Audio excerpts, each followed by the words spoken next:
Hello, everyone. So yeah, as Caro said, by the way, hi, Caro.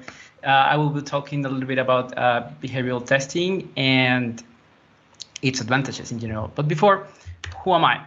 So hi, my name is Kevin. I am a software engineer. I have been working with Python for a long time now. I am from Venezuela, but I have been living in Colombia for about 1 year now. I live in Medellin. It's a beautiful city. You should come if you haven't had the chance.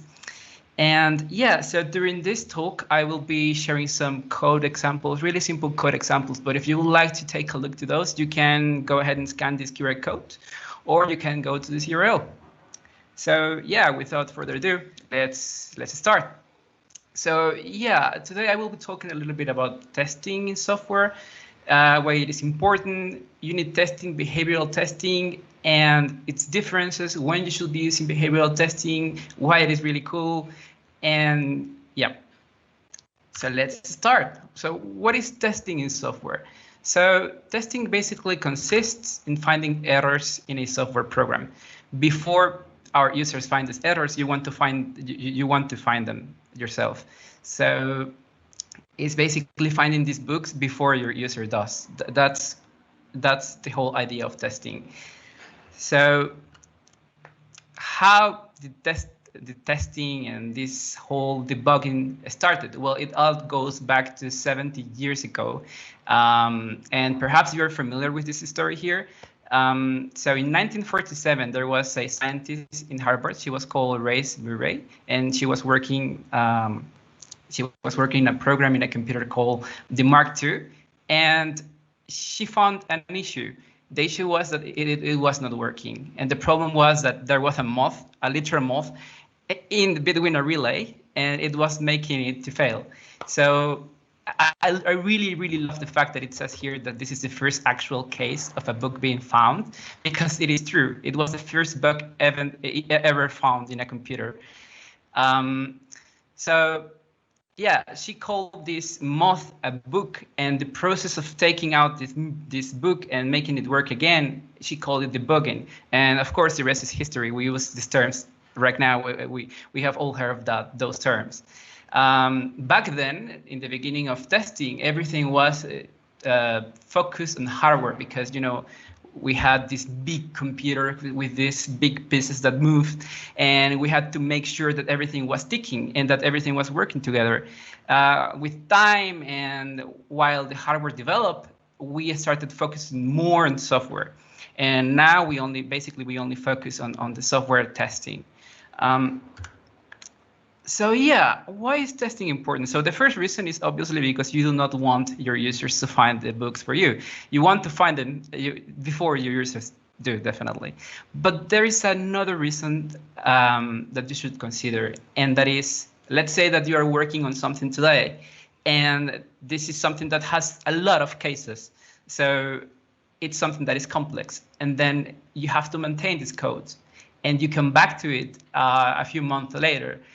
Of course, you will remember some pieces of it, but you will not remember everything. You will not remember all the cases. You will not remember everything that you did.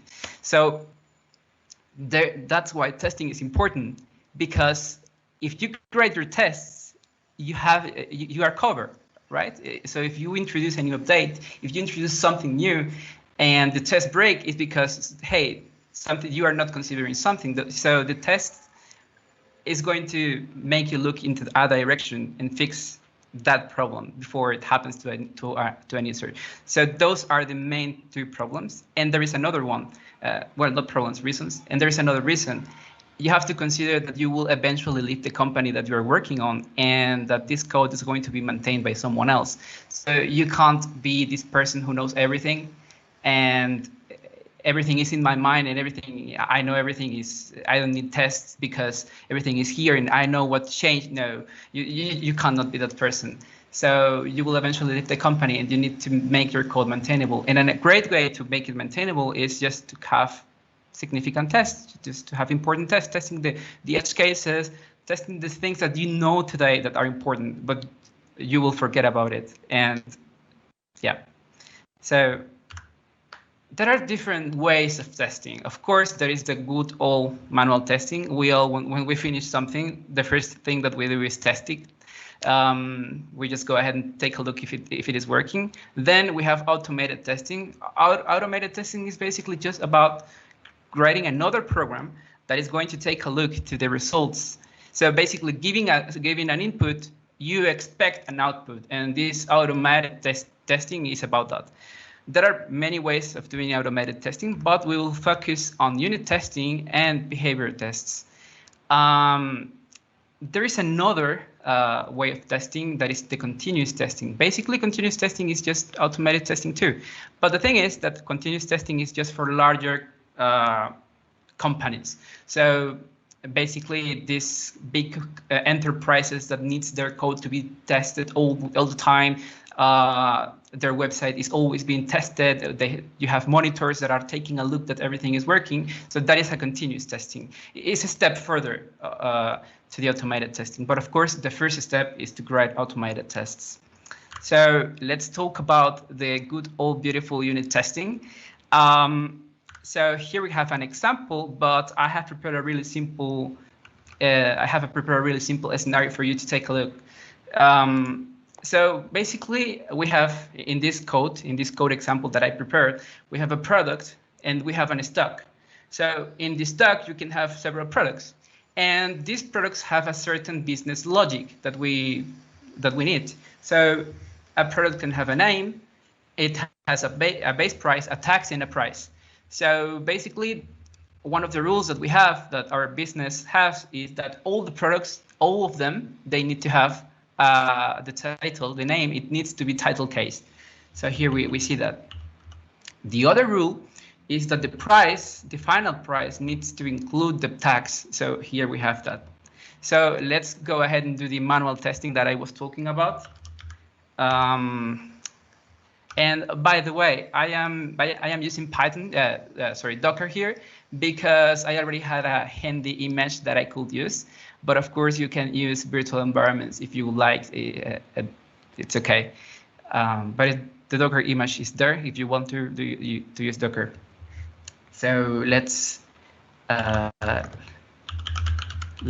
do our manual test. So this expects a name, the product name. It expects a price. And yeah, so as you can see, it is working. We have the name of the product is title case, and the price, it is including the tax. The tax by default is 30%. This is just a random number. Do not judge me. So yeah, this is our manual test. This is what we do when we finish working on this. But of course, we want to automate this test, and for that, a great way to do it is just by creating a unit test. So let's take a look to this unit test that we have here. So this test, the only thing that it's going to do is make sure that we have a title case product name, and that the price that we have is including the tax. That is all that it is doing. So let's go ahead and run that. Okay. Basic fields. Oops, sorry. So yeah, it is working.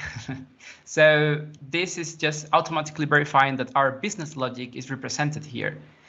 But there is something else, and let's just go ahead and write another test because creating tests is fun. What happens if we have a tax that is below 0 or greater than 100%?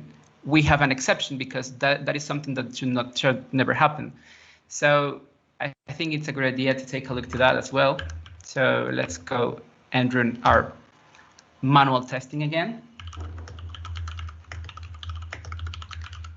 And basically, if we have a product that has a negative tax, it will not work. It will raise an exception here, an expected tax field exception. So let's go ahead and create a test for that, just to show you how easy it is to create a test that is useful. because in the future, maybe another developer, they say, hey, what is this? I don't think this is being used at all. I will just remove it. Or, hey, I think I can use 130% of attacks and it will break. So it's a good idea to have a test for that as well. So yeah, let's go ahead and write down a test for that. You just copy it over and let's just rename it text field. Let's assume that we will have a below 0 and a greater than 100 here. Let's change the doc verify your tags, the tags. See? Yeah, I can hear you. Oh, yeah, sure. Oh, yeah, sure. Sorry. I will. Okay. Okay, don't worry. Thank you. Okay, so we are running another test here just to verify that the tax is, that we will get an error whenever the tax is below 0 and above 100%. So what should happen here? We should get an exception.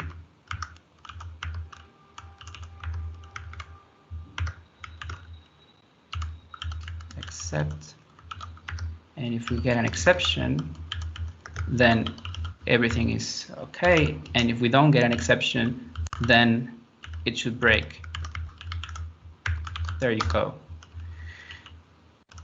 And let's try to make this more specific because we can have several exceptions. So let's copy over this wrong tax field and have it here. Oops, sorry. So what's going to happen? We will create a product, but because the tax is not the expected one, we will have an exception. And if we have an exception, then the test passes. By the way, if you're not familiar with this assert word, it basically means that if it is true, it will pass. If it is false, it will break. So that is the whole idea of a test, of a unit test and test in general in Python. So at least using PyTest. So let's now run this test. Test text field. And there we go. So let's now take a look to the right case. Let's say that they add, I don't know, 50, for example. It will break, this test will break because it will get to this point because the exception was not triggered. Therefore, it's going to go to the assert false and it will break. So yeah, this is just to show you how cool the unit tests are. So yeah, let's continue a little bit. So are unit tests a perfect approach? So definitely not. And the reason is because we are not perfect. We are not Vulcans. Our logic is not perfect. And no testing approach is perfect at all. And if that were the case, then we wouldn't have any problems in production, right? We wouldn't have any bugs. So there is another approach that is more complete, you can say, that this approach is the behavioral test. Basically, behavioral testing is about, instead of testing something unique, as you can see here, we're testing one single thing. We are testing that we are getting an exception. We are testing that our business logic is okay. We are testing one thing. With behavioral testing, you can test behaviors. You can test that your code in general is going to behave as you expect. So to talk about behavioral testing, I have to talk about Gherkin. So Gherkin is a really cool language that is used by several other tools, for example, Cucumber. Basically, Gherkin is about describing behaviors, describing something. We have three main keywords. We have a given a scenario. When something happens, then I expect something else. And this is a test. This is a test that we have. So with this test, we can test a complete behavior of our code. And the great thing about this, and the reason I really like it, is because this is something that everyone can understand. For unit tests, you need to have certain technical background to see what is going on. But with this, you can show this to your product manager. Let's say that you are defining a behavior that you really don't understand, that's something that is confusing to you. You can write a gherkin behavior, a gherkin example, and say, hey, is this what is intended or not? And they can easily read it, say, yes, no, we should expect this. And everyone can talk about this. Everyone can discuss, because this is plain English. It's just what it is. So how do you implement behavioral-driven testing in Python? Well, there are two main ways to do so. There is a PyTest BDD. PyTest is the main way of doing testing in Python. And BDD is just an extension of it. And we have another tool that is called Behave. It's another library. And basically, these two are really similar. However, I recommend you to use PyTest BDD. And the reason is because Behave hasn't been updated since 2018.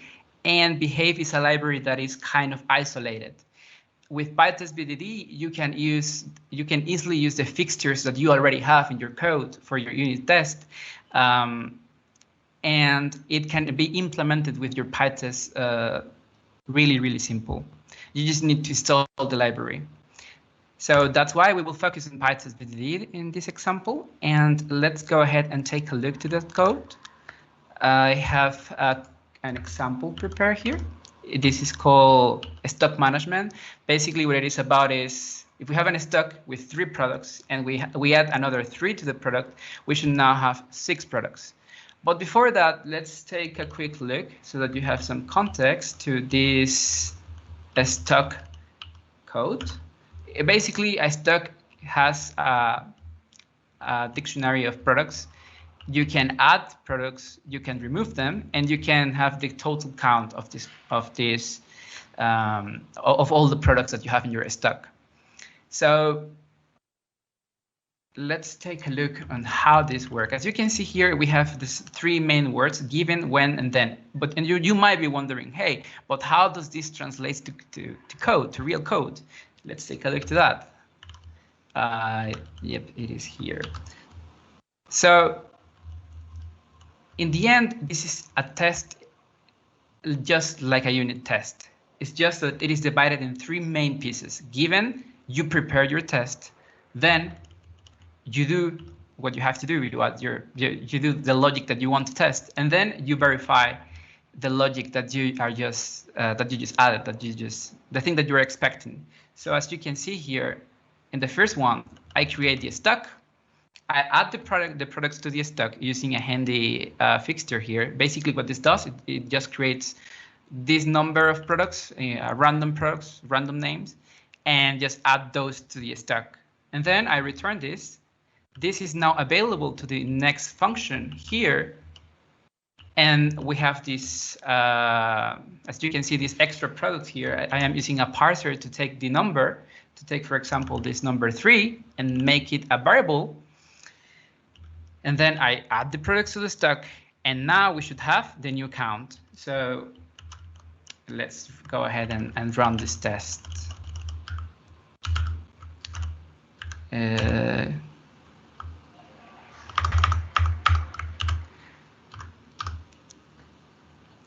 So let's say that you are discussing this with your product manager. Of course, this is a really dumb example because it is really simple. But let's imagine that this is a more complex behavior, something that has a lot of edge cases. And they say to you, hey, I don't think this number should be 6. I think it should be 7. Let's go ahead and see what happens when we change this to 7. And the code breaks because that is not the case. And then you keep discussing, hey, oh, I thought that this number was 4.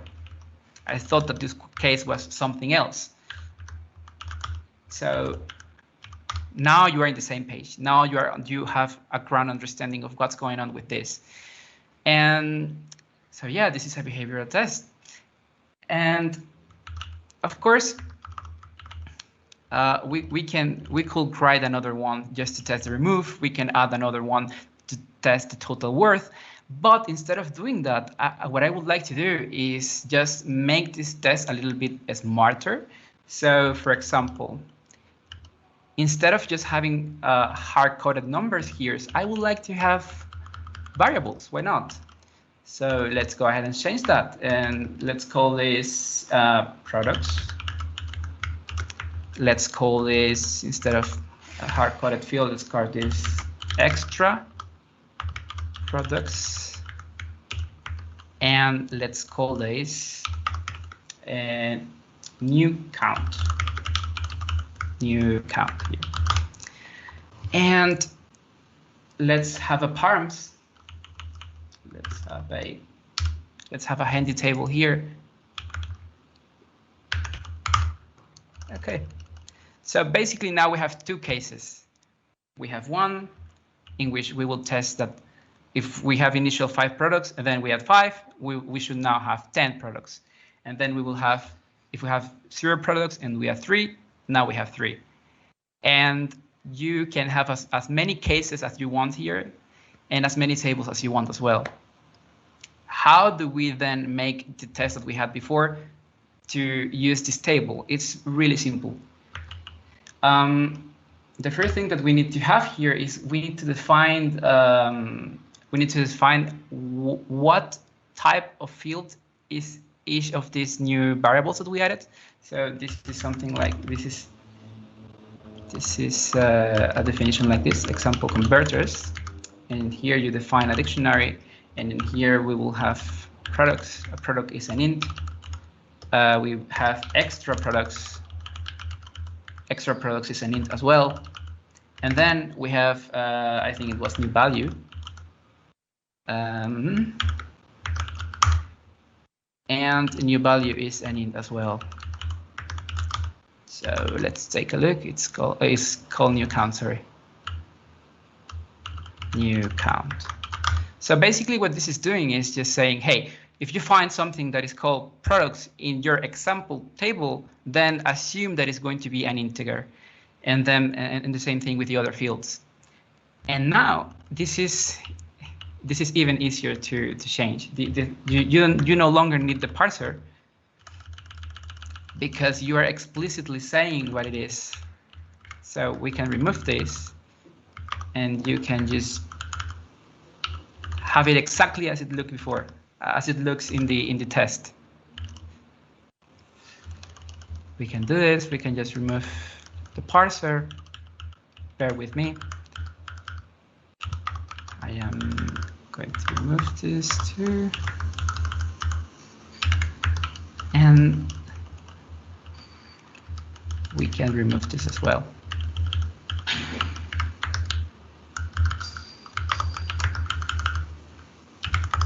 Okay.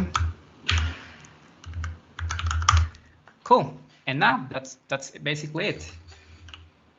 Let's take a quick look to see if everything is all right. I think so. And let's go ahead and run this. And yes, just like that, it worked as we expect. And as you can see down here, you see two tests passed.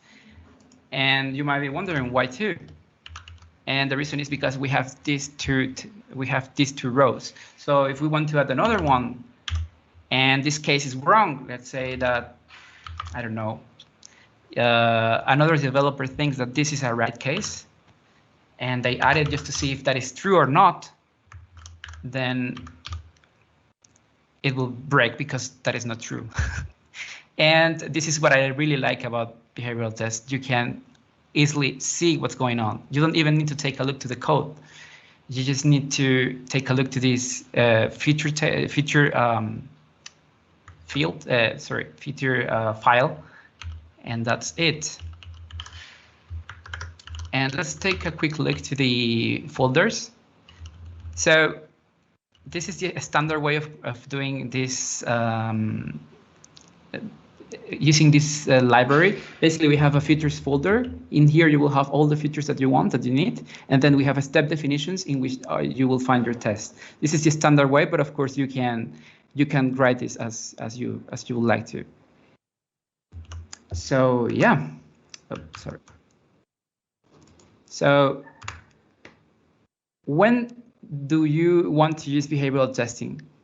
Really, you don't want to use behavioral testing for everything. You should only use it when it is something important, when it is something that you are not sure that the requirements are not completely clear, or that is something that is really important, business logic important, and you would like this to be seen by your product manager or by your QA engineer. So this is what I want you to take from this talk. Don't use it always. Use it only when it is something, when you want to behave, when you want to test the big picture. And here you can find some useful resources. We will be sharing these slides to you. And some conclusions. Unit and behavioral tests really complement each other. I lied to you in the beginning. Behavioral testing is not necessarily a better way to do testing. It's just a different way to do testing. A really great tool that I think you should be using for things that are complex and not all the time. And yeah, just implement this if you want to test important flows, not for everything. So that's it. Thank you.